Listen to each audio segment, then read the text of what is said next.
what were some of those initial goals, and how would you say, the reality of it once you got into the role has matched up to what your goals were?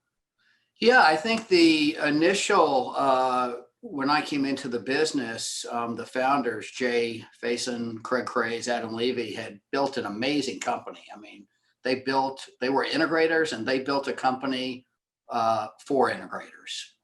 And they felt like it was a significantly underserved market, which it was by other manufacturers and distributors. And they had gotten to a point in their lives where they wanted to pursue other things outside of business, frankly, and very altruistic focus in terms of education, church, the environment.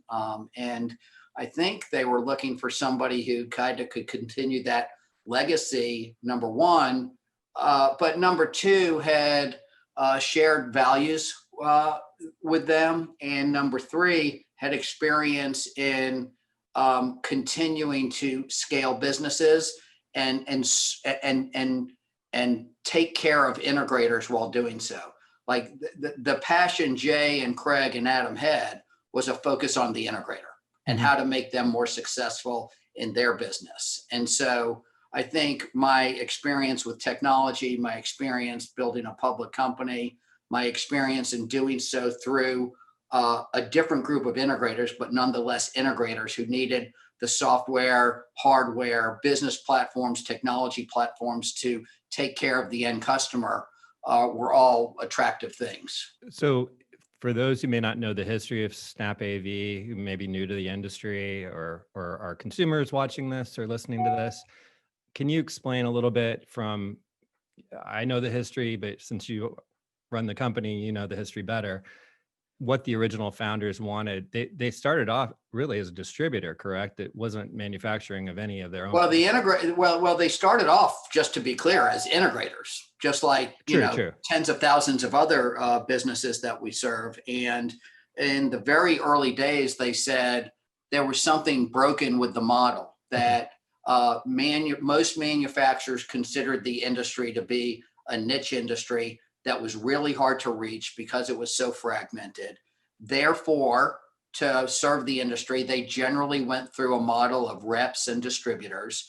Those reps and distributors just generally didn't have the product knowledge to serve the integrator. They were a brick and mortar concept. There was no e-commerce site in the industry. Because the distributors had low margins inherently in their business, they just couldn't invest in the kind of platforms an integrator needed. And so Jay and Craig and Adam went and kind of reconstructed how the industry did business. They said, we're going to stand up a website that's always on. So the integrator that's selling today or installing today and needs to plan at night can go onto an e-commerce site that's always on and transact and research and get training. They brought brands to the integrator and said, we're here to protect your brand. People won't be able to buy these brands anywhere else. They'll only be able to buy them through you. They went to Asia and found product companies that they felt like really fit the market and worked on things that were more what I'll call installability features.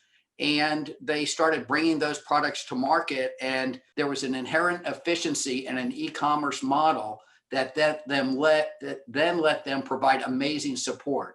So when an integrator had an issue and was on a ladder and called tech support, they got a live person who solved their issue the first time, which was important not just to the integrator, but to their customer. And so product by product and integrator by integrator, they built the business with this amazing focus of, from a cultural standpoint, of creating raving fans in the technician community. And that's what we've always tried to work on inside the business. Residential technology, lighting specialist to residential technology. Home automation, smart device, home or smart house.